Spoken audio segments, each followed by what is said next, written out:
Chapter 18. Now when he had finished speaking to Saul, the soul of Jonathan was knit to the soul of David, and Jonathan loved him as his own soul. Saul took him that day, and would not let him go home to his father's house any more. Then Jonathan and David made a covenant, because he loved him as his own soul. And Jonathan took off the robe that was on him, and gave it to David with his armor, even to his sword, and his bow, and his belt. So David went out wherever Saul sent him, and behaved wisely. And Saul sent him over the men of war, and he was accepted in the sight of all the people, and also in the sight of Saul's servants. Now it had happened, as they were coming home when David was returning from the slaughter of the Philistine, that the women had come out of all the cities of Israel, singing and dancing, to meet King Saul, with tambourines, with joy, and with musical instruments. So the women sang as they danced, and said, Saul has slain his thousands, and David his 10,000s. Then Saul was very angry, and the saying displeased him, and he said, They have ascribed to David 10,000s, and to me they have ascribed only thousands. Now what more can he have but the kingdom? So Saul eyed David from that day forward.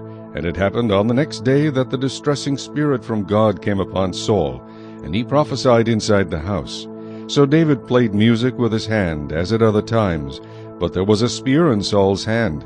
And Saul cast the spear, for he said, I will pin David to the wall. But David escaped his presence twice. Now Saul was afraid of David, because the Lord was with him, but had departed from Saul. Therefore Saul removed him from his presence, and made him his captain over 1,000. And he went out and came in before the people. And David behaved wisely in all his ways, and the Lord was with him. Therefore when Saul saw that he behaved very wisely, he was afraid of him.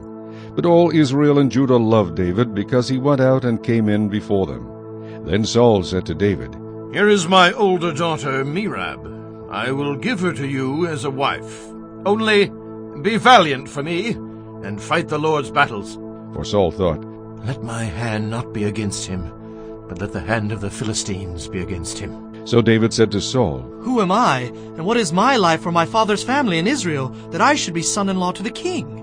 But it happened at the time when Merab, Saul's daughter, should have been given to David, that she was given to Adriel the Maholathite as a wife. Now Michal, Saul's daughter, loved David, and they told Saul, and the thing pleased him. So Saul said, I will give her to him, that she may be a snare to him, and that the hand of the Philistines may be against him. Therefore Saul said to David a second time, You shall be my son-in-law today. And Saul commanded his servants, Communicate with David secretly, and say, Look, the king has delight in you, and all his servants love you. Now, therefore, become the king's son-in-law. So Saul's servants spoke those words in the hearing of David. And David said, Does it seem to you a light thing to be a king's son-in-law, seeing I am a poor and lightly esteemed man? And the servants of Saul told him, saying, In this manner David spoke. Then Saul said, Thus you shall say to David, The king does not desire any dowry, but 100 foreskins of the Philistines, to take vengeance on the king's enemies. But Saul thought to make David fall by the hand of the Philistines. So when his servants told David these words, it pleased David well to become the king's son-in-law. Now the days had not expired. Therefore David arose and went, he and his men, and killed 200 men of the Philistines.